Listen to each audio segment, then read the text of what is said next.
No, I've actually always found something to be very true, which is most people don't get those experiences because they never ask.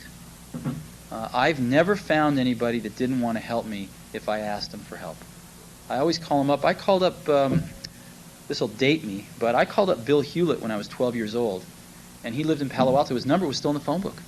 And he answered the phone himself. He said, yes? He said, hi, I'm Steve Jobs. I'm 12 years old.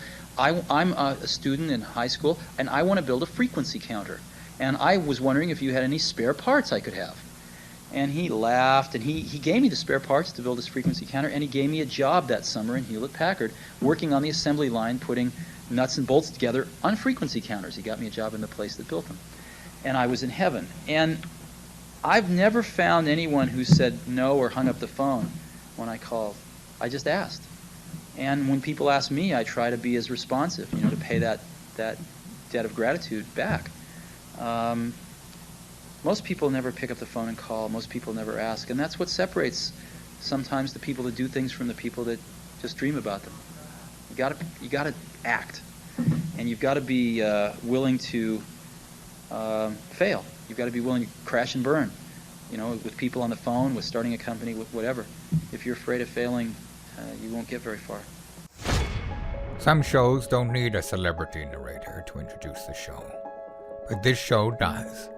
In a world filled with endless opportunities, why would two men who have built 13 multi-million-dollar businesses altruistically invest 5 hours per day to teach you the best practice business systems and moves that you can use? Because they believe in you, and they have a lot of time on their hands. They started from the bottom, now they're here. It's the Thrive Time Show, starring the former U.S. Small Business Administration's Entrepreneur of the Year, Clay Clark, and the entrepreneur trapped inside an optometrist's body, Dr. Robert Zillner. 2 men, 8 kids, co-created by 2 different women, 13 multi-million-dollar businesses. We started from the bottom, now we're here. We started from the bottom, and we'll show you how to get here. Started from the bottom, now we're here. We started from the bottom, now we're here. Started from the bottom, and now we're at the top, teaching you the systems to get what we got. Colton Dixon's on the hooks, I break down the books. The seeds bringing some wisdom and the good roots. As the father of 5, that's why I'm alive. So if you see my wife and kids, please tell them hi. It's the CNC up on your radio, and now 3, 2, 1, here we go. We started from the bottom, now we're here. We started from the bottom, and we'll show you how to get here. Started from the bottom, now we're here. We started from the bottom, now we're here. We started from the bottom, now we're here. We started from the bottom, and we'll show you how to get here. Started from the bottom. Yes, and yes. Drive Nation, on today's show, we're talking about the importance of creating a written plan for the achievement of your goals. The best-selling author, Napoleon Hill, this is the author that I decided to name my son after. So my son's name is Aubrey Napoleon Hill, and I named my son after Napoleon Hill because I grew up poor or without money. And when I read the book Think and Grow Rich, the book was life-changing for me. And it was a book about how to create a definite plan for the achievement of your goals. So instead of just having a vague desire to achieve success, this book, Think and Grow Rich, laid out for me specifically what I needed to do in order to become wealthy. And so at the time, I was working multiple jobs, and I was working at Applebee's and Target and DirecTV and different jobs that I could find. I'd worked poured concrete for a company called Lund Poured Walls. It was a private poured concrete company, and I was putting in the hours, putting in the effort, but I didn't really have a plan. My plan was just to work as hard as I possibly could. So let me read this notable quotable to you, folks. This is from Napoleon Hill and his best-selling book, Think and Grow Rich, where he writes, "Create a definite plan for carrying out your desire and begin at once, whether you're ready or not, to put this plan into action." And here to talk about it is David Frazier with BunkyLife.com. David Frazier, how are you, sir? I'm doing great, Clay. Thanks for having me. And that book is also a pivotal book for me as well. So before we get into the book, tell people out there that are listening online right now, what is BunkyLife.com? And I'll pull up a screenshot example of all the things that you guys create.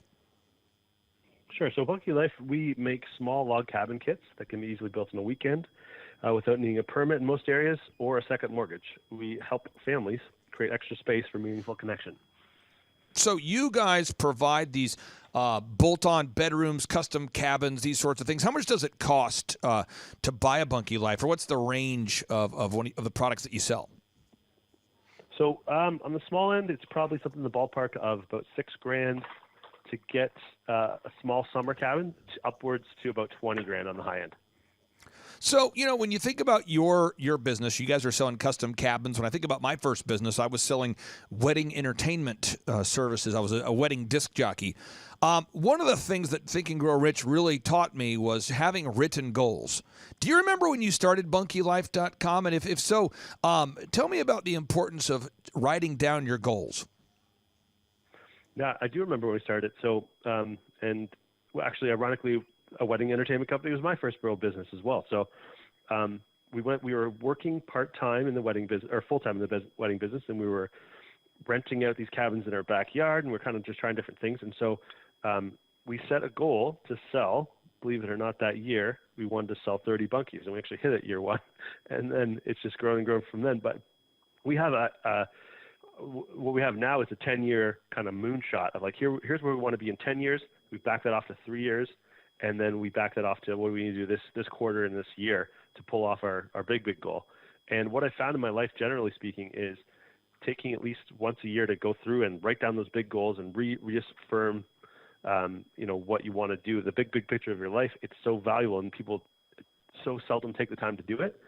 And like Napoleon Hill says, if you just most people are just kind of drifting through their lives. But if you have a definite chief aim, you have something to kind of the North Star of your life of how you're going to basically take action and make decisions. And it's been super helpful for me as a kind of ADD guy. Now, I'm not trying to one-up you about goal setting. I just will tell listeners out there as a little housekeeping note for myself, what I like to do is I like to write down my goals, and every single day reflect upon those goals and ask myself, am I getting closer to those goals or further away? And so what I like to do is I have my goals written out at all times, my goals for my faith, family, finance, fitness, friendship, fun. And I'm constantly reflecting back to those goals and asking myself, am I getting closer or am I getting further away? Could you talk to us about your daily reflection routine or what you do to stay on target at BunkyLife.com? Because, again, you're having tremendous success. You're building the brand. But as you grow a business, there's more and more pulls or distractions on your time. There's more and more opportunities to be wasteful with your time. Tell us your daily reflection process or just your reflection process of how you make sure that you're headed to the right direction. Yeah, so we have that 10-year moonshot written down as well, and we review it every day. Not just a 10-year moonshot, also just our quarterly and our weekly goals. And then I have a daily to-do list that I try to, basically bang through it throughout the day. And I find if I look at it the night before, I'm a little more in tune with it the morning of. So that's kind of my move is just have the big goals kind of there, and they're always pulled up. Every time I check our weekly numbers, I have to see those big goals. So it happens at least once a week, but usually every day I'm checking to see where we're at. So just put it in a place where you're going to see it. Some people put it on the mirror when they're shaving in the morning or something like that. Napoleon Hill in the book you mentioned, Think and Grow Rich, he talks about autosuggestion and reading those out loud to yourself twice a day. It's like I did that for a while, and it's a pretty powerful thing to do. Just reorients you very powerfully towards a definite chief aim, whatever you set. And then I try to review that big kind of map of my life at once a year. So just go through it. Is this really what I want my goals? Like I reflect on the goals every day, we'll say, but I actually write them once a year. This is some powerful stuff, folks. I encourage everybody today, be listening to today's show, yes, but take notes because this is some powerful stuff. Now, when you think about, Think and Grow Rich, or you think about achieving success, by default, I want people to think about this. In America, and I'm not saying this is true of Canada, but I'm saying in America today, you have roughly 330 million people that live in the United States of America. And if you go to a website, usdebtclock.org, they'll show you that approximately 9.3 million Americans are self-employed. So just doing some basic math, if you had 10% of America being self-employed, there would be 33 million self-employed people. But there's not 33. There is 9.3. So we're talking about 3%, just under 3% of our population in America is self-employed. And according to Inc. magazine, everyone should look this up, don't believe me. According to Inc. magazine, 96% of businesses fail. 96% of businesses fail. So roughly you have about a 1 out of 1,000 chance in America of being successful via default, by default, roughly 1 out of 1,000 people. On your first business. Yeah. On your first business, right? If you just start more, you get slightly better odds, but they're still bad. So what I find is that I think a lot of people go into business startup mode and they're very reactionary and there's not a plan, but you can either learn from mentors or mistakes. So we go back to goal setting. I think it's unbelievably an effective strategy to sit down every single day, block out time, and refine those goals. So I'm going to go back to my DJ days for a second. I knew that per wedding that we provided entertainment for, I would make approximately $175. So I knew that in order to hit my goals, I needed to do approximately 4,000 events a year. And I had to do 4,000 events a year because we were also renting dance floors. We had photography. We had videography. We had rentals. We had lighting. We had all different ways that we could upserve or upsell those brides that we worked with. But again, I had to do 4,000 weddings a year in order to hit those goals. Now, 4,000 weddings, you divide that. Now, this might sound wild for people, but I would divide that by 52 weeks, and I'd say, well, we have to do 76.9 events per weekend, 76.9 events per weekend. And then I had to divide that. I had to start thinking about, okay, well, how am I going to get those 76.9 brides per weekend or events per weekend to book with us? And that's where it got very real for me, David. I had to say, okay, I need to talk to the top 100 wedding venues in Tulsa and essentially beg them to refer me every single week. So I need to talk to the top 100 venues every single week. Goal number 2, every single week, I need to gather objective reviews from those brides, testimonials from the brides we worked with, and I needed to get those posted on theknot.com, weddingwire.com, and places back in the day where brides would go to read those reviews. And then the third is I needed to make sure we had the biggest yellow page advertisements possible, and we needed to have the biggest booth possible at the bridal trade shows. And I knew those things, and every single day I would go back to the same thought. I needed to say, wow, do I have the biggest booth and the biggest yellow page ad? Okay, great. Have we contacted the top 100 venues in the market? Okay, great. Third, have we gathered objective reviews from the brides we just provided entertainment for? And it was very important for me to obsessively go back to those 3 things over and over and over until wealth appeared. I want to get your reaction to that because I think most people would call that obsessive compulsive. I think most people would discredit that as crazy talk. I think most people would think that I had a psychological problem. I know my staff at the time certainly thought I did, but over time, that stick-to-itness created massive success. Yeah, I'm going to point out a few things about what Clay did there for the audience. So he wasn't.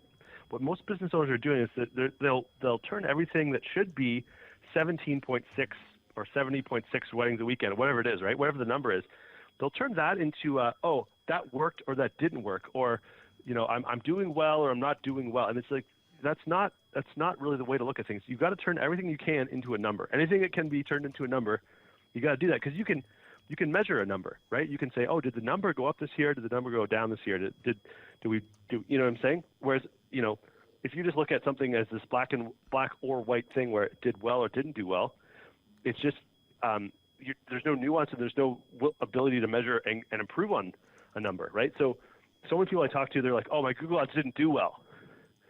And the question I always have is like, well, how well or like, how did you reach that conclusion, right? That's just like a big lump sum, didn't do well. But if you say, no, I only converted 4 leads and I was hoping to get 40 leads, well, then you have somewhere to go from there. You can improve that or whatever. But most people don't measure things. They don't have any type of way of actually assessing did something go well or not. Or they'll put out like 100 flyers and then they don't really even know what they should be doing. So they go, 100 didn't work. That doesn't work for me. But the reality is, 100 is not even on the radar for someone that's actually professionally sending out flyers. Just as an example, if you're doing like you did the wedding shows, if you had done one wedding show and then given up, it probably wouldn't have worked out for you. But you kept trying and came to the conclusion you needed the biggest booth, whatever it was, right? There's going to be things that you do only by failing a few times, but measuring what went right and what went wrong. And I just find that most business owners don't think that way. It's like, oh, it either worked or it didn't work. And they have unrealistic expectations of what working even looks like. I 100% agree with you. I 100% agree with what you're saying. And I want to transition now into this failure concept, overcoming failure or overcoming setbacks. Napoleon Hill in the book Think and Grow Rich, he talks about how temporary failure is a prerequisite to success. Temporary failure is a prerequisite to success. So let's imagine you're on a path, folks, and you're walking on a path. Well, you have to step on stone one, let's say, or step one before you go to step two, and then step 3 and step 4 and step 5. And it seems logical that you would take the first step, then the second, then the third. It doesn't seem logical that you would take the first step and then the 8th step and then move to the 25th step and then back to the 3rd step. And so Napoleon Hill did a great job documenting this in Think and Grow Rich. He wrote, "Before success comes into any man's life, he is sure to meet with much temporary defeat and perhaps some failure. When defeat overtakes a man, the easiest and most logical thing to do is quit. This is exactly what the majority of men do. More than 500 of the most successful men in this country has ever known let me repeat that again. More than 500 of the most successful men this country has ever known told the author, Napoleon Hill, their greatest success came just one step beyond the point at which defeat had overtaken them." I think that is profoundly powerful. And I think everybody should read Think and Grow Rich. And I know that for me, growing my entertainment company, back to your point, David, we'd be doing these bridal shows. And I did the first bridal show. I had a small booth at the bridal show. I did not know what I was doing. And I remarkably, despite my jackassery and lack of strategy, ended up booking enough weddings to pay for themselves. I mean, the booth, you pay like $1,000 for a booth. And I think I booked just enough weddings to cover my cost. Well, then the next trade show, I remember going to a top vendor, Lori Montag of Montag Photography. And I said, "Lori, your booth, you kill the game. What do you do?" And she said, "Oh, well, you need to have a big booth. If you can't have a big booth, it's not going to end the game for you. But you want to have a big booth.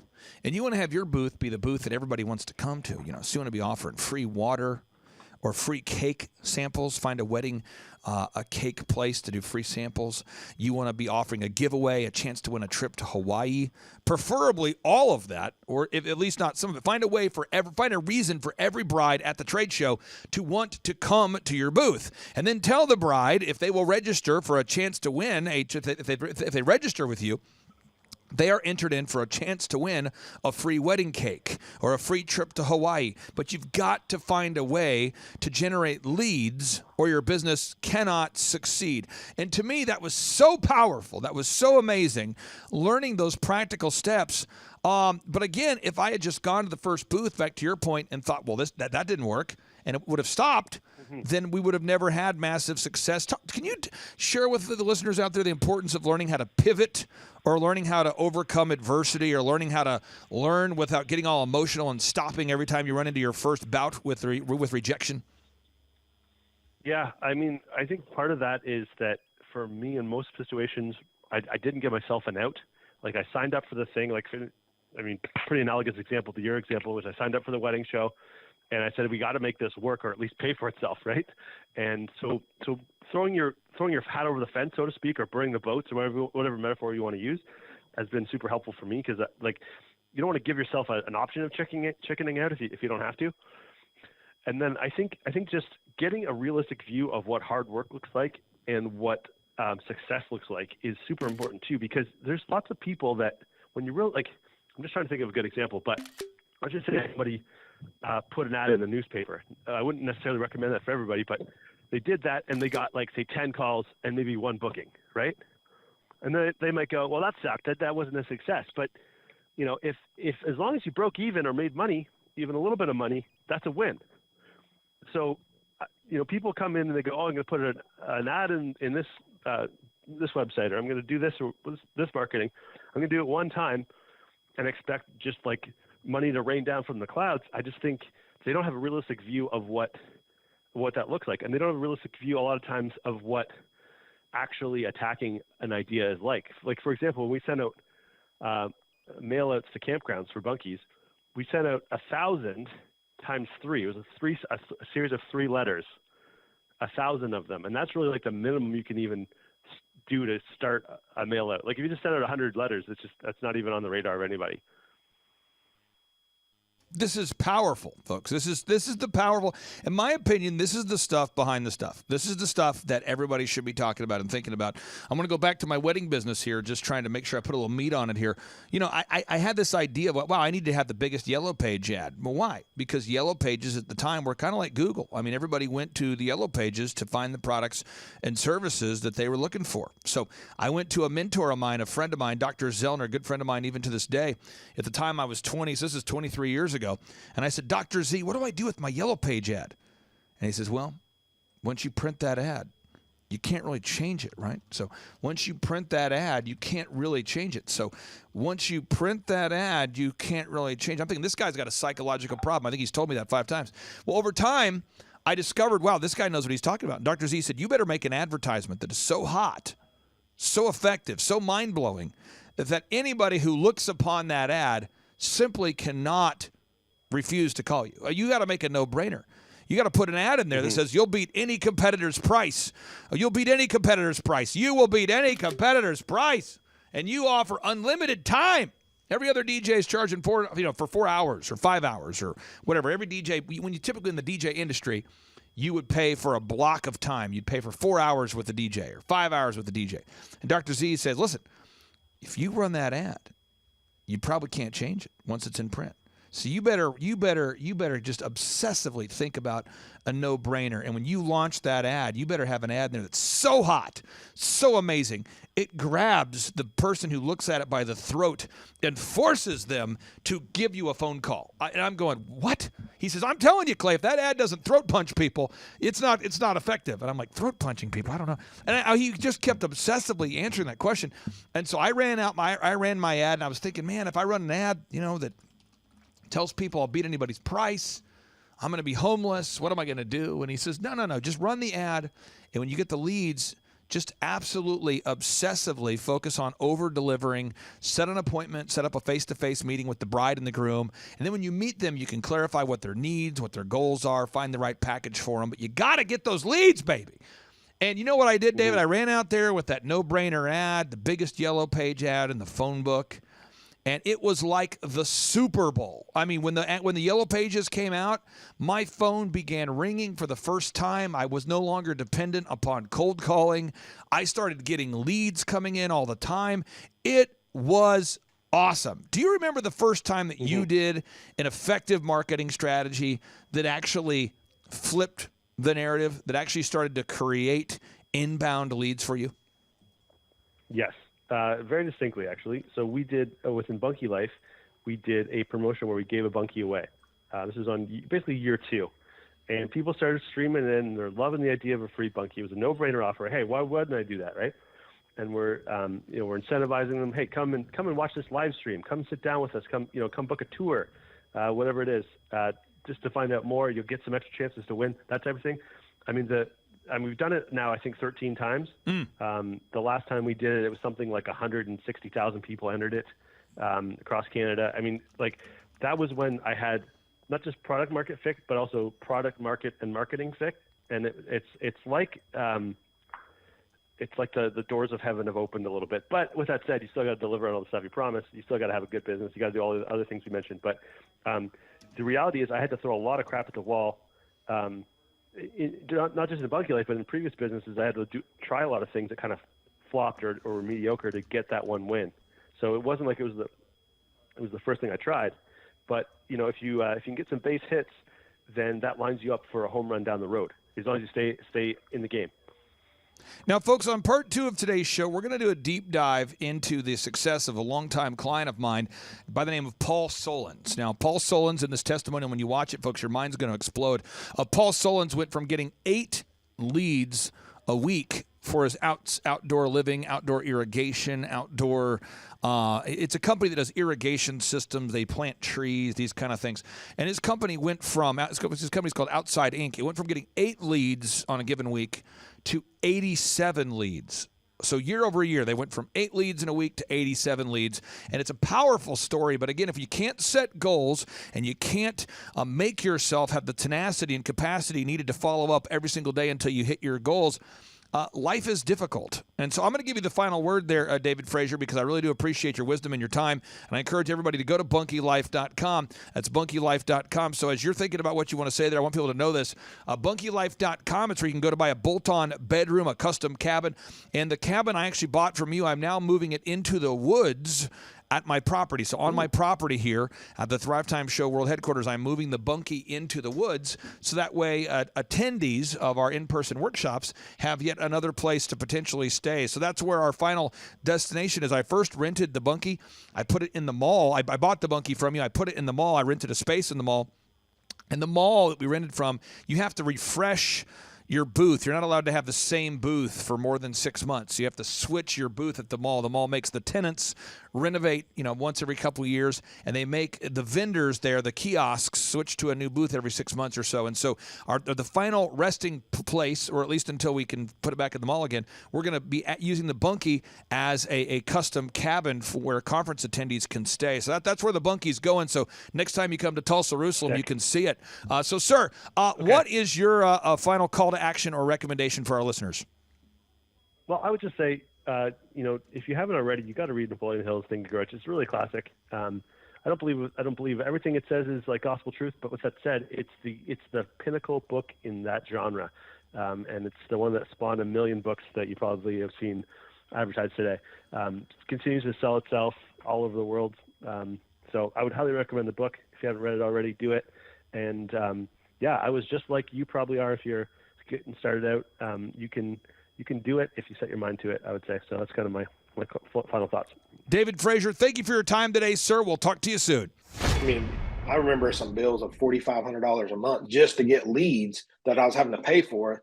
And that's only get a lead and a contact, to where now I'm paying you $1,700 a month, and I got 80 some leads last week alone, and I paid you $1,700. And to me, that was huge for my industry. That was one huge thing that just blew me away. Okay, folks, money is a magnifier. That's what it is. Money's a magnifier. It's an amplifier. It just makes you more of who you already were. So as an example, if you're a complete jerk and you make a lot of money, you'll become a bigger jerk. And on today's show, we're interviewing a longtime client who's a really nice, kind, decent person. He doesn't claim to be perfect, nor do I think that he's perfect, but he's a guy that I use over and over and over. I utilize his services to plant trees and do landscaping for my family, for my business, because I really enjoy him as a person. I consider him to be a friend, and it's been awesome helping him magnify and grow his business. And without any further ado, we have the founder of Outside Inc., Paul Sullins. Welcome onto the Thrive Time Show. How are you, sir? Doing good, Clay. Thank you for having me. So, Paul, I got to ask you here, and correct me if I'm wrong. I'm looking at your tracking sheet, which for anybody out there who's a client, we look at the tracking sheet. And last week you had 89 leads. So 89 people reached out to you to inquire about hiring you to do landscaping, pool maintenance, backyard work for them, outside remodeling kind of work. And then I'm looking at your tracking sheet like a year ago, and you were getting like 4 or 5 leads on a weekly basis. Can you maybe walk the listeners through what it feels like to be on the receiving end of 89 inbound leads in 1 week? It's a little scary, to be straight honest with you. It's awesome just to know that the amount of work up front that we put in is actually paying off. You see these people, you hear all these things, and you're like, hey, it's going to be there. It's going to be there. And it's been kind of mind blowing to sit there. And, one of my office ladies comes in and goes, we've got 56 calls in one day right after a rainstorm. And to actually realize the work and the effort that we put in is actually coming to fruition. It's been amazing. Well, what honestly, I'm going to do is I'm going to pull up your website, and I'm going to showcase what you do so people can get a little context to know you're not a hologram.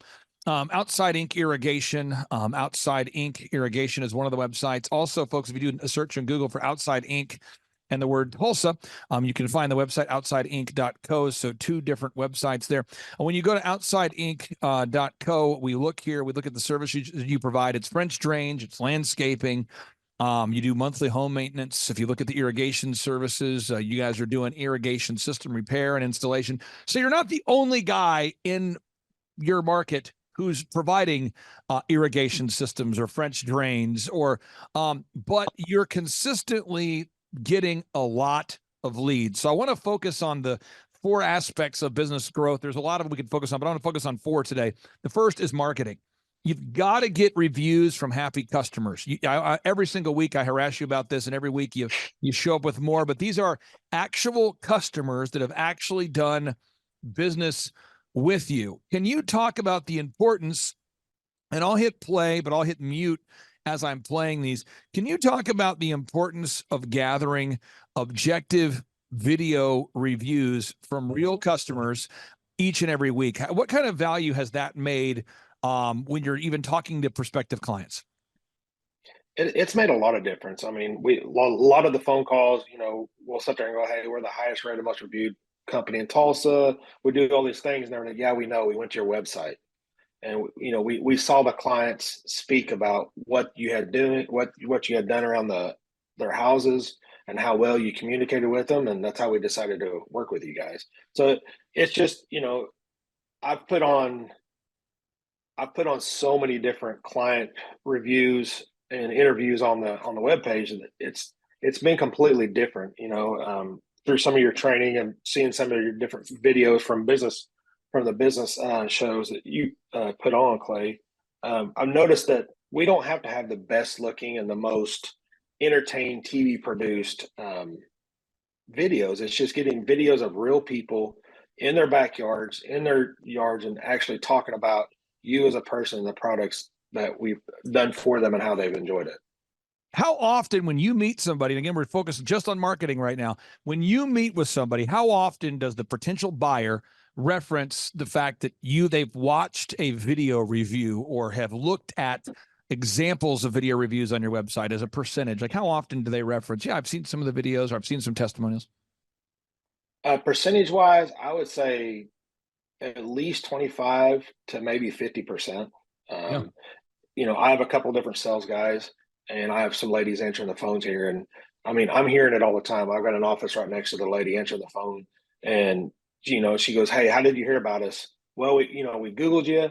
And then it's like, "Oh, hey, this, this, this." And they were like, "Oh yeah, we already looked at your website and saw all the views, all the video reviews you've done."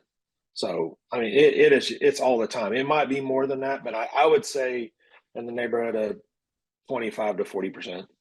And again, if you're talking about marketing, folks, we're talking about marketing. It's VISM. There's other details, but everyone needs to remember this. VISM, video reviews, images, search engine content, more reviews. Let's hop on to images. You're constantly gathering images of your projects. So it's not an event. I think a lot of people think planting a garden is an event, and it's not an event. I think people think that getting married is an event. It's not an event. I think people think that raising a child is an event. It's not an event. It's a process. Every week you're gathering images, before and after images of projects you've done. How has that paid off? Just the consistency of adding before and after images of projects.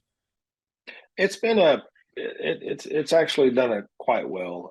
It gets my guys, number one, it helps my staff and us know that, number one, because as the owner of the business, you can't be on every job, as you grow, it helps me know that the guys are doing what I'm wanting them to do in the field.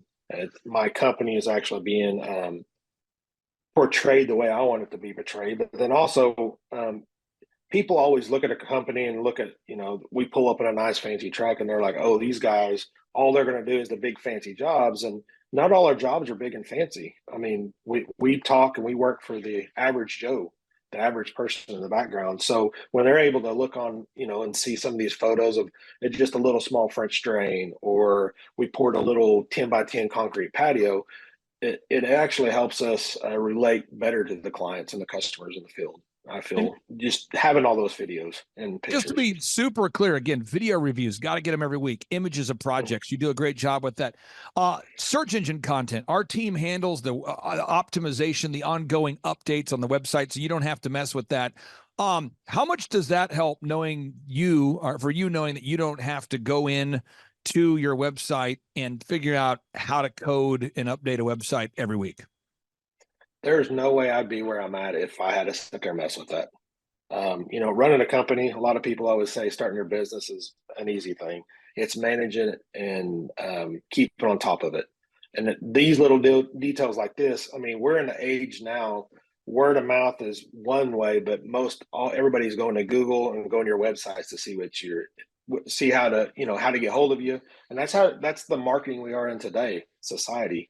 And I think that is super important to have that up and running. And when I don't have to mess with it, it is blowing me away because I mean, I got to deal with my employees, I got to deal with all this other stuff. And so it's just a huge peace of mind to know that that's just taken care of. I don't have to mess with it at all. Now, so again, we go back to this VISM, and I think one way we learn is through repetition, video reviews, images, search engine content, the ongoing optimization of the website. We handle that for all of our clients. And then M, more reviews. We're never done getting reviews. And so right now, if somebody goes to Google and they do a search right now and they type in Tulsa tree planting, which is how I originally heard about you. Was I was looking to plant trees at one of my properties. I went to a church called Church on the Move, a really wonderful church that at the time was led by Pastor Willie George. And the trees looked incredible on the property. And so I kept asking people, who does the trees, who's doing the work? And I kept hearing your name. And that's how I first met you. And now today, when someone types in Tulsa tree planting, you come up top in the search results, 703 reviews. You're constantly getting video reviews, images, search engine content, more reviews. Let's talk about that for a second. How much has it helped you to have the most Google reviews, in addition to video, but the most Google reviews? It gives you validity. I really think with people, I kind of tell this to people all the time is like how I talk to my buddies of mine that own businesses or in any kind of a service industry, and I'm like, what do people do nowadays? They go to Google, they Google. They're Googling for French drains, they're Googling for this, they're Googling where to go eat. And if to be at the top of Google gives you the opportunity to actually talk to a client and to bid it. Now, we still have to go out and sell the job to the client, but it's been very important and very helpful to be able to be at the top to be able to get that. I don't know if I quite answered your question, Clay. No, this is great. And you've got the four aspects of business I want to focus on today. Again, step one, marketing and branding. We covered that. The web branding is just anything people see, the website, the print pieces, the logo, the auto wraps. We handle all that with you. We do a lot of that work behind the scenes. That's marketing and branding. The second step is sales. Sales is converting an ideal and likely lead or an ideal and likely buyer into an actual buyer. And I believe that a lot of times, and I've worked with companies in the past that helped me with my marketing when I was first starting djconnection.com. And I would say, well, yeah, I'm getting a lot of leads, but I'm not selling anything. And they would say, we don't really help with that. We just focus on the marketing or just the branding or just, I want to get your thoughts on the sales thing. You do a very good job of tracking. I won't share your tracking numbers on today's show, but you do a very good job of tracking. This is how many leads that came in. This is how many people bought. How has that helped you measuring and tracking your sales?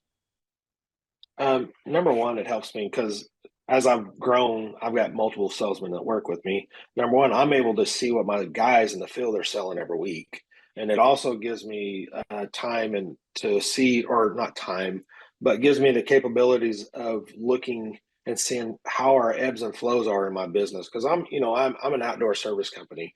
So in the springs and the falls, it's able to see when I need to gear up for employees, when I need to gear up and get guys ready for stuff, when our downtimes are.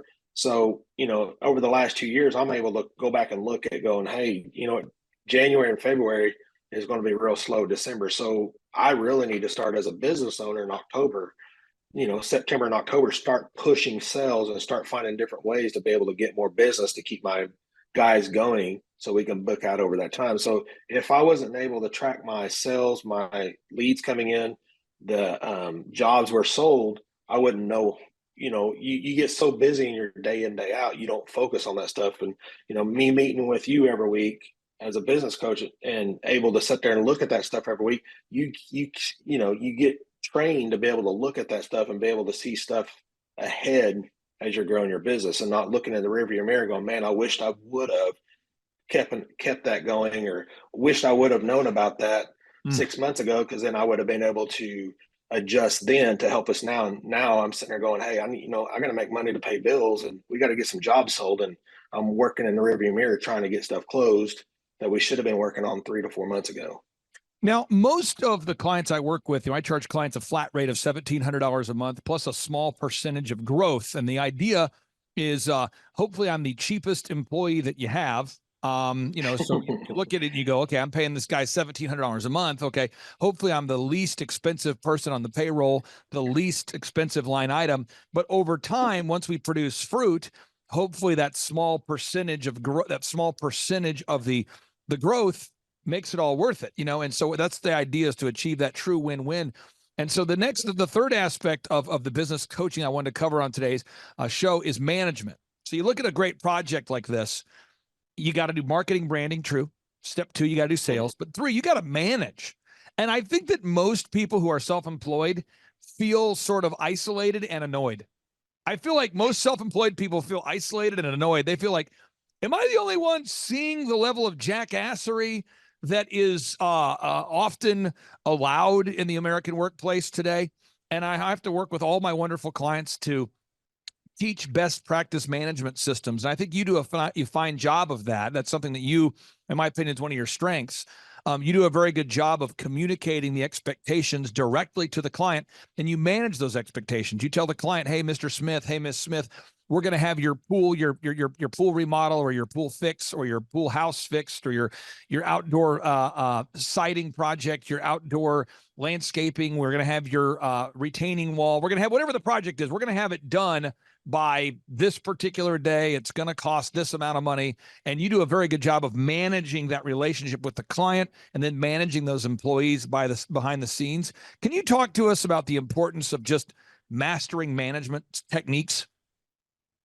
Well, I don't know if anybody's ever a master. One of the things I've learned, and I've had clients over and over in my field sit there and go, man, when you said you were there, you were there.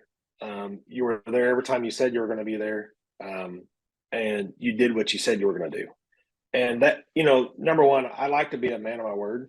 I mean, I like to be able to tell people when we're going to be there. I work in the outdoor industry. I mean, it rains. We're in Oklahoma, so you're going to have delays. But setting those expectations with the clients, number one, helps me for to be able to go, hey, it's rained. I can't get it. We've been delayed because of this.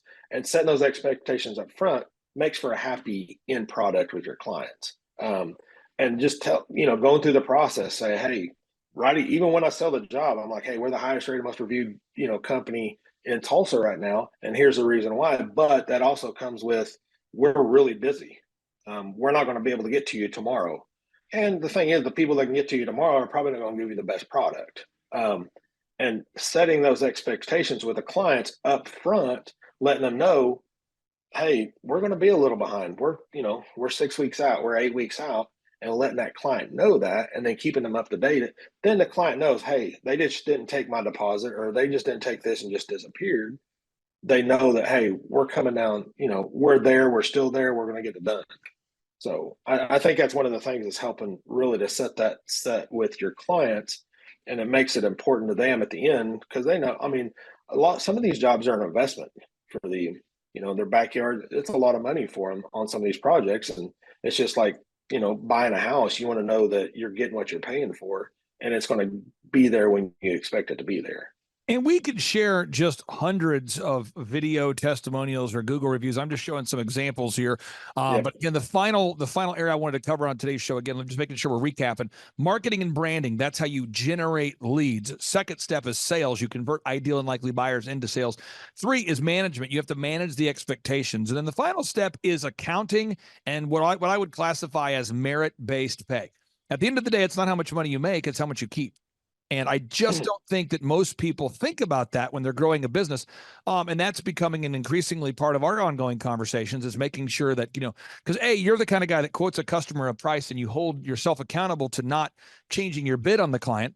But that doesn't mean that subcontractors or employees won't try to change the game on you and all of a sudden drive up your expenses. So can you talk about that final step of just the accounting? Because I think a lot of entrepreneurs, when they look out for them, when they reach out for a business coach or a consultant, they don't think about the accounting. But I would argue, as we continue to grow outside Inc., the accounting aspect of your business is becoming a bigger part.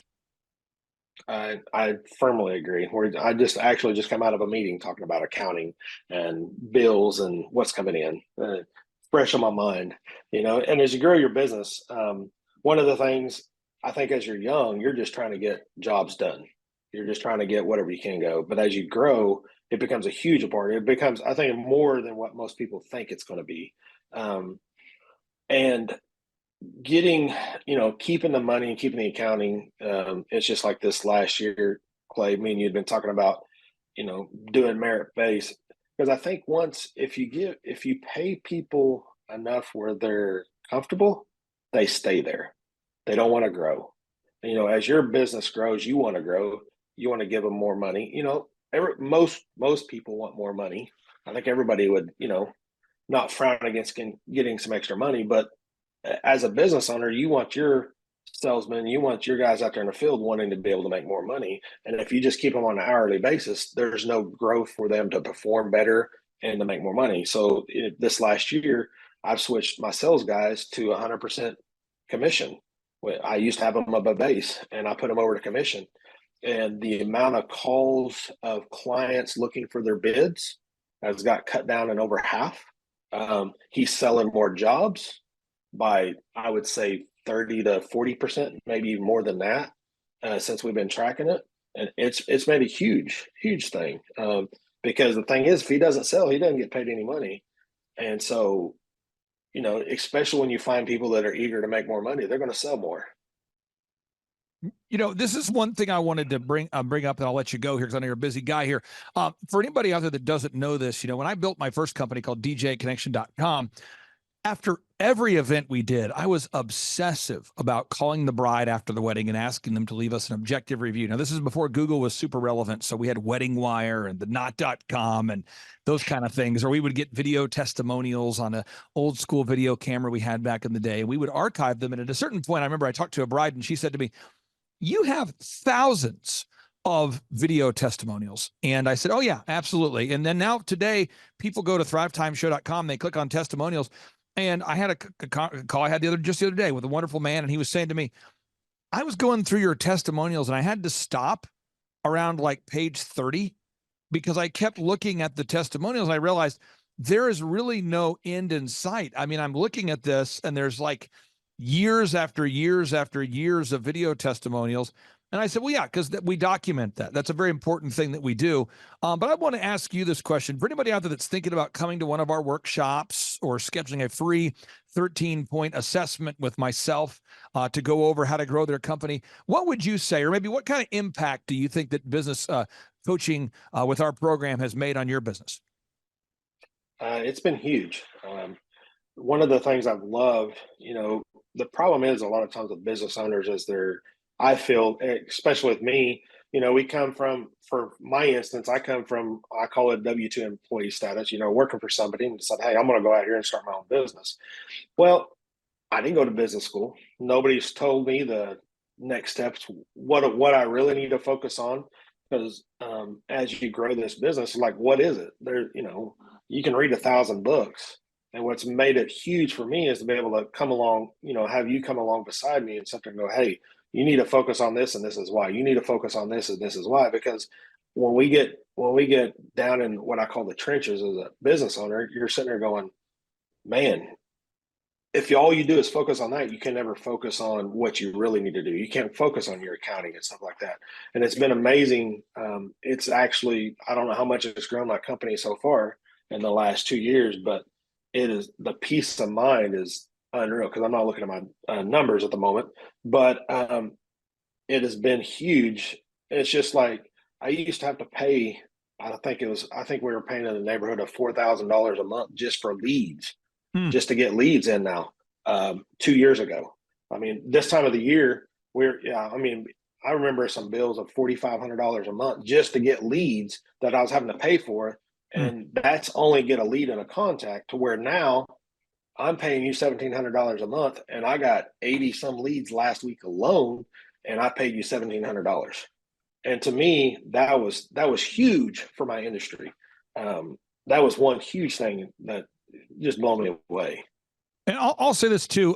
You are a client that's more private about your numbers. That just goes with your personality type. I have some of my clients are a little bit more flashy. They love to talk about their gross sales and their sales. But I can say this: I was looking at year over year. So you take the month of May when we're recording this, and you look at this week last year, and last week you had 8 leads. So last year, this week you had 8 leads, from what I can tell on the tracking sheet. And this week we had 89. So whatever that's worth for anybody out there. And again, we have some of our clients that like to talk about gross sales, and Paul keeps it more private, and that's totally fine. So I just encourage everybody out there, you can have a 10-fold increase in your number of leads, your amount of activity. You can do it, but you got to be a diligent doer. You can't just be a hearer of these words. You have to implement what you're learning. And Paul, I really appreciate you for making the Thrive Time Show World Headquarters look incredible. Thank you for the maintenance you provide. Thank you for the work you provide. And again, it's been awesome serving you. So again, thanks for your time today, sir. Hey, thank you, Clay. Have a great day, bud. Take care. Bye. All right, bye. I'm Glenn Shaw, owner of Shaw Homes in Tulsa, Oklahoma. Started the company in 1985. At that time, it was one employee doing everything, me. I met Aaron Antis in 2007. The top 3 things that Aaron did for Shaw Homes was he brought in processes that helped us be able to repeat over and over. He brought in unique hiring skills. He was able to find the right people for the right seat on the bus. And Aaron brought sales techniques that we weren't familiar with up until that time. When Aaron came, we were selling about 80, 85 houses a year. And during the 16-year period, we saw sales get up over 400. And before I met Aaron, the only sales manager we had was myself, and I was completely unable to perform that job. And so Aaron brought major changes and great results with them. In the many years that I was building houses before Aaron, I was great at selling if somebody wanted to buy. But they had to be knocking on my door asking me to sell them a house before I could actually make that sell. I had no sales techniques and no ability to generate sales. Aaron coming in as a natural salesperson just absolutely transformed that and made the sales experience better for the company and better for our buyers. Well, prior to Aaron, I would work all week for the company. I'd sit in a model home over the weekend, and I had a salesperson or two, but I was actually out there all weekend working that. Since hiring Aaron, I was able to take my weekends off, even reduce my workload during the week. I went from working 60, 70 hours a week to almost a normal workload. So I've been a member of the Builder 20 program in the National Association of Home Builders for 20 years. And during that time, I've seen a lot of sales managers with the other companies that have been involved. And in my opinion, Aaron is smarter and sharper than any sales manager of any builder that's ever been in our group.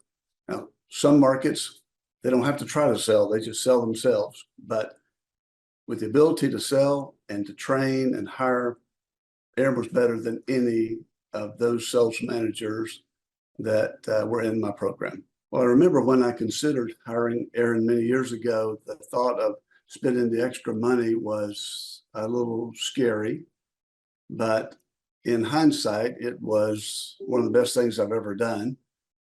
It freed my time, increased our sales, and at the end of the day, increased our profitability beyond my wildest expectations.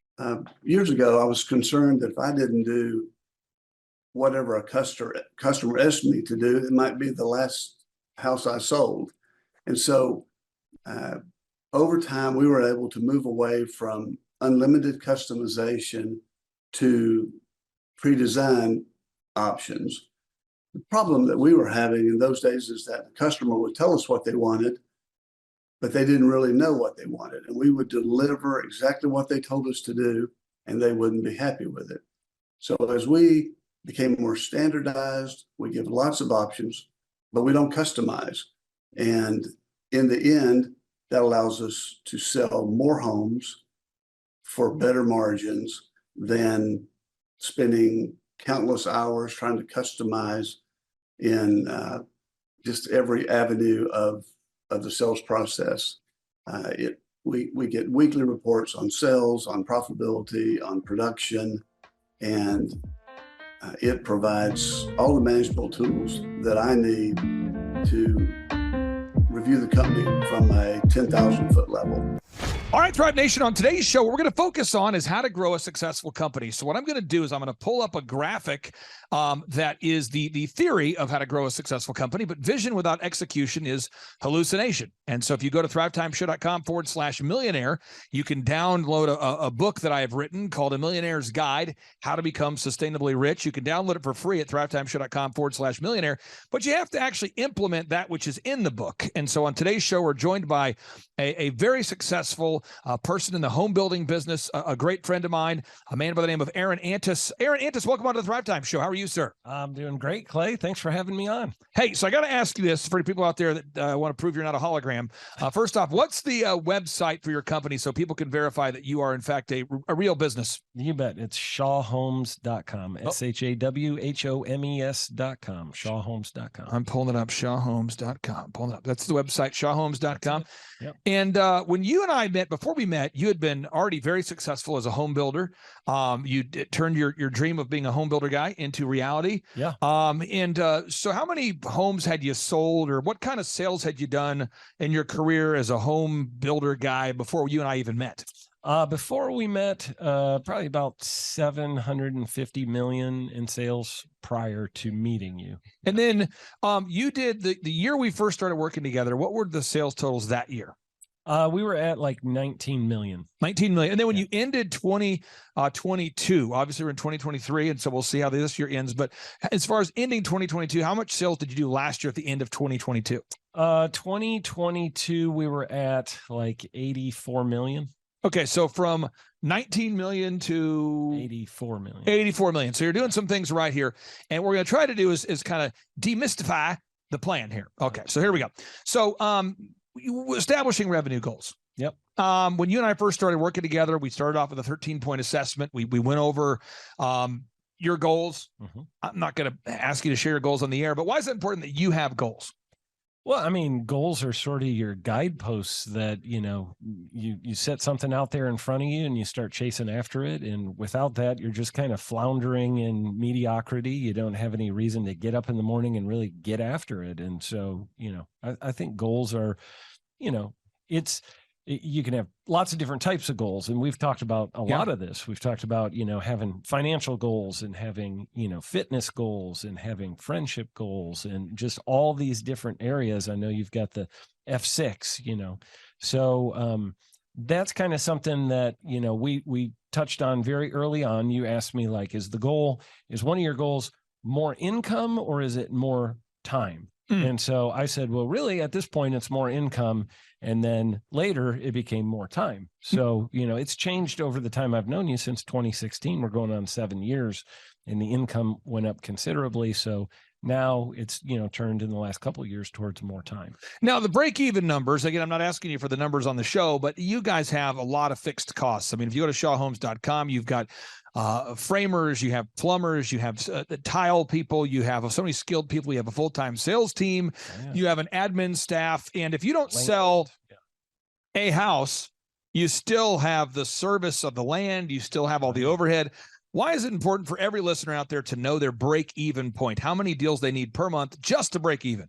Well, yeah, because you're going backwards real quick, and it doesn't take very long if you're at the beginning of your business. It doesn't take very long for you to be in a place where, you know, the creditors are knocking at your door and you're, you know, you can't pay your bills, and all of a sudden you're going to lose all your, for us, all of our trades, all of our suppliers are going to start backing out. So, you know, you've got to know what that number is that lets you tread water, so that, you know, okay, this is the worst case scenario. Everything above that, at least I'm into the profit zone. So, you know, you go out of business pretty quick. Most businesses don't last more than just a few months if they get below that break-even number. So now, folks, again, these might seem like simple steps, but they're all the linear steps you have to take to create time freedom and financial freedom.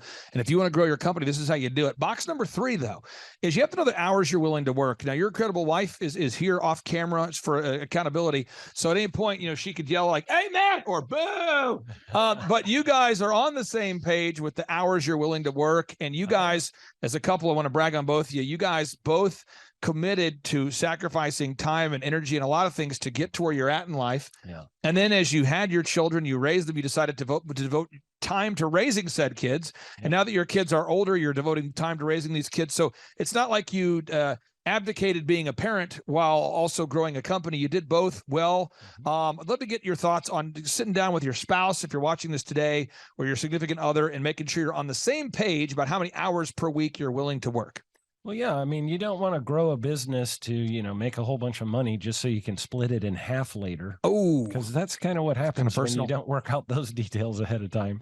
And so my wife and I have been married 25 years. We've been together for 4 before that. And so yeah, 26. Did I just say 25? But real quick, just I hate to do this to you. I just got in trouble. I hate to. Your wife just turned 27 on Thursday, and what you said is 100% false. Okay, so the unique value proposition here. Now let's talk about this. Whether it's you know, growing a home building company, or a dog training business, or a haircut chain, or a carpet cleaning franchise, or whatever business we're involved in helping to grow, you have to sit down as a listener out there, as a business owner. You got to figure out what makes your company unique. Absolutely. So I want to ask you, what makes Shaw Homes unique in the marketplace with other home builders? Yeah, we have more furnished and decorated model homes than any other builder in the market. So, you know, a lot of times people, when they walk into a home and they're trying to decide if they like the floor plan, the layout, whatever, they usually, most builders in our market have an empty house that they walk into. It's just kind of echoes when you walk through it. There's no furniture or anything. And we completely, as you can see in this little video here, we completely furnish and decorate it, make it beautiful. We are the most award-winning builder in the state of Oklahoma. That's true.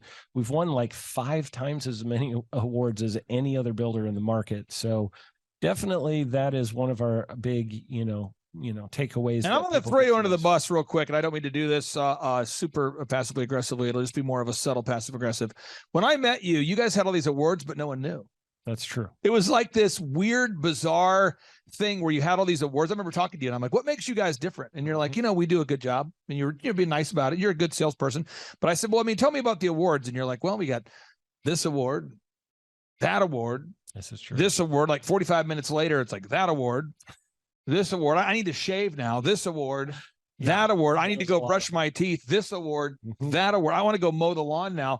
This award, that award, I'm thinking about retiring. This award, that my kids are turning 18. I can see it. This award, you're just going, and this award, and that award. And so we put those on the website, and that helped. And the other thing you guys we needed to change was all these people were saying great things, but we didn't have video reviews of them saying it on camera. Right. So it was like your online reputation didn't match your real world reputation. It's so much good momentum there, and so many people loved you guys. And now you guys have, would you say, 100 video reviews? Oh gosh, I would say more than that. We've got, we have a lot. And every week you could just keep scrolling and scrolling and scrolling. I was scrolling. And this is actually all that's on this page. If you go to our YouTube channel, we have way more than this. So yeah. So again, and this is all the stuff. You're going to grow a successful company, folks. Step 1, you got to figure out your revenue goals. Step 2, you got to figure out your break-even goals. Step 3, sit down for an hour of power. Sit down with your spouse. Make sure that you guys are on the same page of your hours you're willing to work.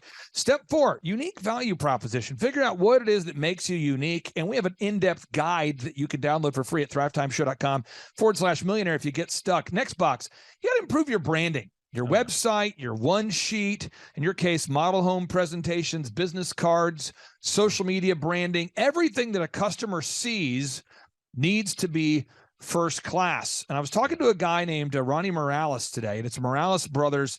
I think you met him at a conference. Mm-hmm. He told me this, and I'm not slamming Ronnie. Ronnie, if you're listening, I'm not slamming you. This is the real thing. Ronnie said he listened to our show for 7 consecutive years before ever reaching out. And now he's reached out and he's up 57% in about 8 months. That's awesome. And we're going to put his story on part 2 of today's show because he's in Texas. Cool. And he's 7 years behind you. Yeah. But he's doing a great job. Good for him. What do you think that thing is where people have bad branding and they are not, is it, we're not aware of it? Is it someone hasn't brought it to our attention? What causes bad branding? The number one thing I hear business owners say is, well, I don't really need good branding because I sell everything by word of mouth. Oh yeah, baby. Like I've got such an incredible reputation You do. that everybody just comes to me by word of mouth. Yeah. And then it's like, okay, yeah, but how much business did you do last year? Well, not very much. And, I'm really unprofitable, but I've got great, reputation out there and I get a lot of word of mouth. So when people switch over to starting to improve branding, I know you helped us a lot with that in just creating a lot better looking website, creating we've got an office environment now that is, when people walk into our model home, they are blown away. We truly wow our customers when they come to our model homes. Yep. It's a one-of-a-kind experience in the state of Oklahoma. And the process of that, just going through branding it so that it looks really top-notch. And, that includes everything from, marketing to all of your senses and everything else. So it just really brought us to another level. And when the customer comes in and experiences us after having walked through other builders' homes, they usually come in and go, you guys are just on a whole nother level. It's sights, sounds, smells, experiences, everything that your customer sees, they're grading you on. And you might not know that they are even judging you because they're not filling out the form. And I have a funny story to share with you that's kind of sad. I was working with a fitness guy years ago, and I'm not going to tell you what state he's in or what city, folks, but I know you want to know, but I'm not going to tell you. And he filled out the form because his wife wanted him to schedule a 13-point assessment. He did not want to. Yep.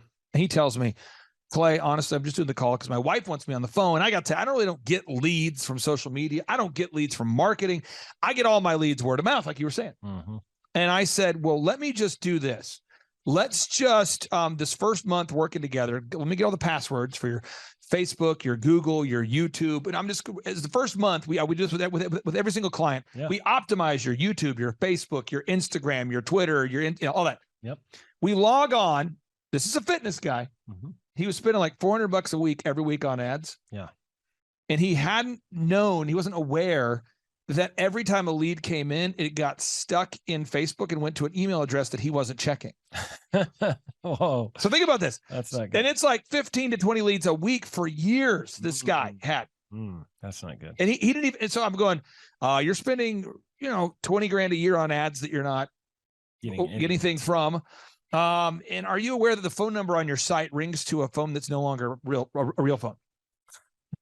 And I'm serious. This was real. And then he had before and after photos where somebody had the idea of let's get before and after photos, where you interview someone before they start working out. Yeah. But then they never completed the thought. You know what I'm saying? I do. Where yes. it's like they interview them about getting in shape. Yeah. But then they never actually aired the part where they're in shape. Oh no. So it's just sort of like an interview with people that are not in shape. And I'm like, and again, he's busy guy, busy entrepreneur. That kind of stuff is very common. It's kind of laughable if it's not your company. Yeah. But okay, next box. You got to determine your customer acquisition costs. How much does it cost you to get a customer? So Aaron, you guys run ads on Google, on Facebook, on retargeting ads. You have massive signage. There's a lot of stuff you do. Yep. Why is it important to know how much it costs you at the end of the day to get an actual new buyer of a Shaw home? Well, because if you want more of those, you know what it costs to go generate more of those. And it's a cost where it's like, okay, well, I'm down in sales this month or this quarter or whatever, and I need 4 more sales to make it a good quarter here before the end of the quarter. And it's like, I know I can go put money into that and it's going to cost me X number of dollars per customer to get there. And so then it's just a matter of, do I want to spend that money to get to that point? So, for us, it's, a pretty high number because it's a big ticket item, but for some people it might be, very small to get that, each customer. But for us, it's, You got to know what the number is, because ultimately that goes into the price of your product, and whatever you sell, we're doing homes. That is one of our line item costs in our homes. That's what costs. Yeah. Now, if you go to any of the businesses that I'm involved in, you go to eitrlounge.com/staff. I put in the password here. Once I put in the password, I have all of the documents needed to run the company, and they're all saved. So the checklist for the manager, the opening checklist for the assistant manager, the bathroom cleaning checklist, everything needed to grow the company is all in one place. And therefore, the business, everybody who works there knows where to go to find those documents. This is the kind of stuff that fires me up, and it makes other people crazy. Oh, yeah. So with the conferences we do, if we ever do a conference that's out of town, I have a checklist of stuff I print out. I know it seems kind of crazy for people, but this is real. I print it out, and it's like, okay, socks. If I'm gone for 4 days, I want to have 12 pairs of socks. Why? Because it could be hot. I don't know. Could get wet. I don't know. I have a list of, deodorant and socks and shaving, and I have a laptop and a backup laptop, and I have patch cables and XLR cables, and we bring 3. You've seen all this stuff, but it's multiple monitors, backup monitors. It's backups for everything. When you guys build a Shaw home, you're not moving off of guesswork. There's blueprints, there's plans, there's systems, so houses don't fall down. There's somebody out here listening right now that doesn't have systems in place. They don't have checklists. Oh, yeah. They don't have it, and so they have to think about everything all the time, because if not, they forget a step. Yeah. What would you say is the importance of having taken the time to have built these systems now? It is the night and day difference between running around like your hair is on fire every day, constantly playing firefighter, or, you hear people say, oh, I'm up to my armpits in alligators. It's because you don't have systems and processes. And every time at Shaw Homes, every time that we have a problem come up, we automatically go, okay, what step in our system did this fall apart in? Yep. And what's broken in that step, and how can we fix it so it never happens again? So we go fix the process. We address the problem for the customer, but then we go back after that and we go, how do we fix the process so we don't repeat this problem? And the business owners that are running around with their hair on fire all the time, it's because there's no systems, no processes. Everything is urgent. Everything is hair on fire. Correct. And it is a chaos world that you live in. And if you're going to build homes for a living and build a lot of them, you cannot live in that chaos world. Now, this next box, I get excited about all these boxes. This is what I get excited about. This right here is what I care about. Okay. The next box is management and execution. You have people on your team, and I'm just going to give some examples, and I hope this benefits somebody out there listening. You have people on your team. It's their responsibility every time that you do a new house. They go out there and they design, or they get the blueprint on the website. Yep. They get the new a design of the home, because people want to see floor plans. Yep. So somebody's job is to get those up there. Yes. Somebody gets photos of every house that you guys are building. Yeah. Somebody gets videos of every house. Somebody puts them all up for sale. Somebody answers the phone every day. Yes. Somebody calls the leads every day. Every day. Somebody cleans the bathroom every day. Somebody builds the houses every day. Now, this is what I find, and I'm sure none of our listeners can relate to this. Some of our listeners fire people, and then nothing happens. So work with me on this. There's listeners out there that I talk to them every day, because we do free 13-point assessments. So I talk to 2 or 3 people a day who go to thrivetimeshow.com. They want to schedule a consultation. And the other day you heard me talking to Jordan. I said, Jordan, go ahead and keep setting those, because we set an appointment with someone who's definitely not a good fit. Yep. And you could tell he had a little, question if that was okay. And I said, I would rather you set an appointment with somebody than not, because I don't know if who's a good fit or not, Yeah. But the idea, though, is I sit down. I was talking to a guy the other day, and he was like, the reason why my team did not get Google reviews or reviews this week is because we fired a guy. Mm-hmm.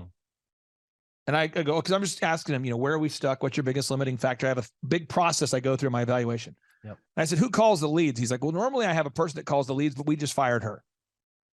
And I mean this, I'm going, how long have you been in business? This guy's been in business for over 10 years, and he's reaching out for help. Good person. We're trying to help him. I think it's going to be a good fit.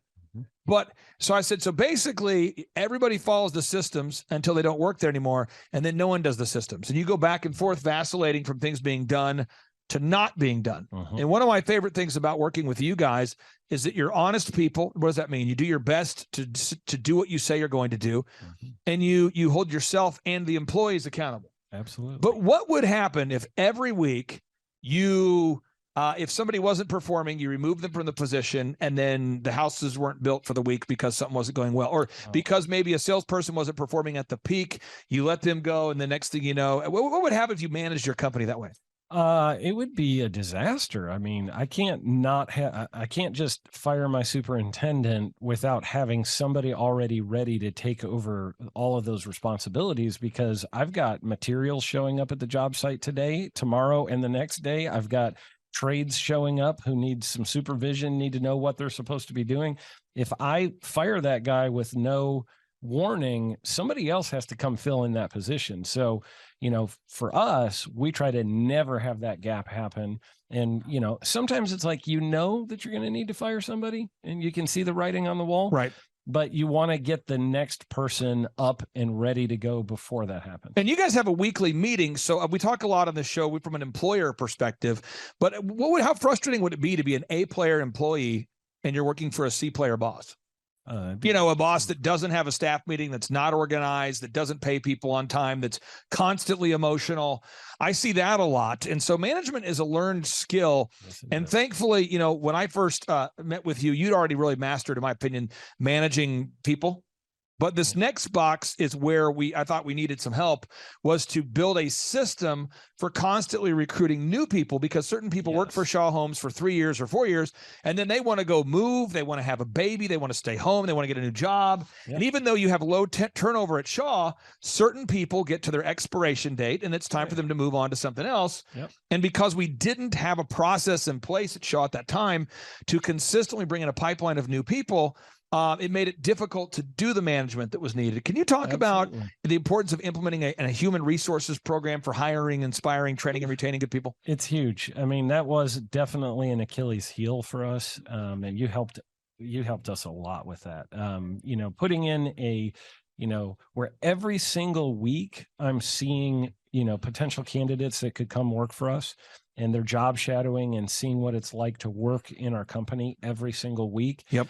It does multiple things. It helps the people who work there to know, hey, there's other people who desire to come work here. There we go. And, if I'm not doing my job, I might get replaced. So there's a little bit of that. And then it's also a thing of, the people who are shadowing get to see the job being done by people who are happy doing their job. And it helps them to want to come be a part of Shaw Homes. I've got a very long list of people right now in every single position that would be excited to come work for us if I did all of a sudden find myself with an opening, because occasionally people leave with no notice or whatever, something happens, family emergency, whatever. Right. And you have that, I need to replace somebody immediately. And the great thing about it is I have a whole bunch of people that I could plug into that position very quickly, because every single week I am interviewing. Now, the next box here is you got to do your accounting, and in order to earn millions, you have to automate your accounting. What does that mean? You have to have a system in place for making sure you price your products and services correctly, and that you pay yourself first, that you set aside a set amount of money to pay yourself and your staff. And all these things work together. And what I find is people ask me, often just not knowing, they come from a place of a good heart, they don't know. They say to me, Clay, what is the most important step in growing Shaw Homes? I've heard Aaron on the show. He's a great guy. Clay, I've heard PMH OKC on the show. Clay, I've seen OxyFresh on the show. What was the most important thing they did? And to me, that's like asking a hiker, what was the most important step you took to get to the top of that mountain? Mm-hmm. Well, it was the one we took there an hour ago. I took a left step. No, it's that gasket of baker. What's the most important ingredient? Is it milk? Is it sugar? Is it eggs? Is it, it's like asking a farmer, what's the most important thing, feeding the animals or watering them? What's the key to your success? There's just certain questions that I understand people want to know, but all of this has to work together, and nothing works unless you do. So I have 3 final questions for you. For anybody out there that's thinking about scheduling a consultation, a free consultation with ThriveTimeShow.com and myself, obviously they're stuck with me if they fill out the form. I'm the only person that does 13-point assessments. Right. I believe I've seen it since 2005. We help people decrease their costs, increase their time freedom and profits. What would you say is the benefit of scheduling that 13-point assessment? Well, actually, the 13-point assessment was very eye-opening for me. You asked me a lot of tough questions that I probably should have been asking myself and wasn't. And so as we went through the questions, I was like, I think at every question you asked me, I was like, oh, that's a good question. And I was like, hang on, let me think about that for a minute. So I find that it kind of helps open your eyes to, these are some things that I know I have some areas of weakness. And then there were, I think, a couple of the questions where I was like, oh, I know the answer to this one. I got this one, no problem. But it helps you sort of identify. I walked away having identified areas of strength and areas of weakness, even though that really wasn't the purpose of the phone call necessarily. It helped me to see that. And then I was like, I think I have a need in a couple of these areas, and I didn't really know what to do for myself. I didn't have the answers. In part 3 of today's show, part 2, we're going to show the Ronnie Morales story. On part 3, we're going to do a testimony with Myron. And Myron just bought his first Lamborghini today, and he's super fired up. And so Myron's about 6 years down the path. We've been working with you for about 8 years, whereas Ronnie's been with us for less than a year. And it's at a certain point that we have to take action. Knowledge without application is meaningless. What would you say to somebody who's like, it's $1,700 a month, and I'm spending that much right now on random ads and that much money on random regrettable purchases at the gas station, and a lot of iTunes I'm downloading. I'm spending $1,700 a month on various things, and I don't know if I can afford it because I've just bought another vehicle that I can't afford, but I'm leasing it. What would you say to anybody who's kind of on that fence? I would say you need to do it. It has been a game changer for us. I don't know why you would sit there and think $1,700 a month is too much money to spend. Go find the money somewhere. Go empty out your sofa cushions. Go sell the stuff that you have in your house that you're not using. Go get, whatever you need to do to get to that place. You need to find that $1,700. And I will say this, that cost was very quickly replaced with the extra money we were making. And I've actually seen, because I've been around you for a long time, I've seen a lot of your clients come in and right off the bat, they're real nervous about, am I going to be able to, because maybe they're a smaller company or whatever. Right. And they're like, I'm wondering if I'm going to be able to handle this $1,700 a month. And then I see them 6 months later and I'm like, how's it going now? And they're like, man, we're just hitting record after record. I have referred several business owners and they're doing great, that are killing it. And that, I'll give one example. I won't name the person, but I did send one of my very good friends to you who was on the verge of losing his business because he just wasn't able. He had bought another one of the shops of what he does. Yep. He opened it and it was not profitable and it was going to take under both of his shops. And I sent him over to you. And I remember about 3 months later, I asked him, how's it going? And he goes, man, we just had a record-breaking month. This was amazing. And by the way, said person just hit another record-breaking month, just so you know. Yeah, and I know right now, not only does he have way more income, but he has a lot more time freedom because he's been working with you for many years now. And so it changed his life just like it changed my life. I would say if you're thinking about, doing a 13-point assessment, stop thinking, dial the phone, pause this video, make the phone call, reach out to Clay, get it started right now.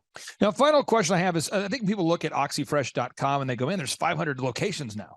Yeah. They look at Elephant in the Room and they go, there's 5 brick and mortar locations now. They look at Shaw Homes and they go, these are big success stories. Yeah. I don't know that I can do it. What would you say to somebody out there that just feels like they might not have all this stuff they're going to learn is going to be over their head, too complicated? What would you say? I would say the information, the ideas are easy. It's the application that is difficult for people. The ideas that you share, there's nothing that's like, oh my God, I don't have a PhD, therefore I can't do it.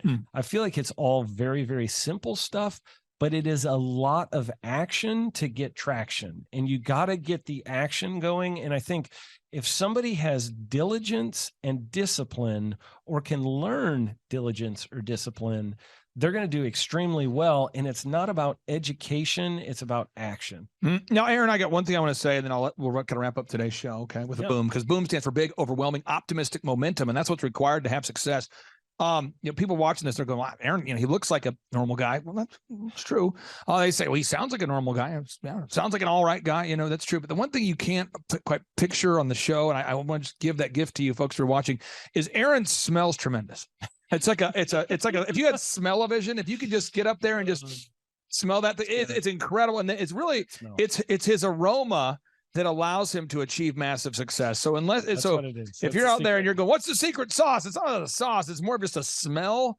So I don't know if you qualify to have the kind of success he has unless you Probably. smell like he smells. That's It's a a good really tremendous smell. Okay, let's end this thing with a boom. Here we go. 3, 2, 1, boom. Boom. Well, Thrive Nation, we have an opportunity all the time. We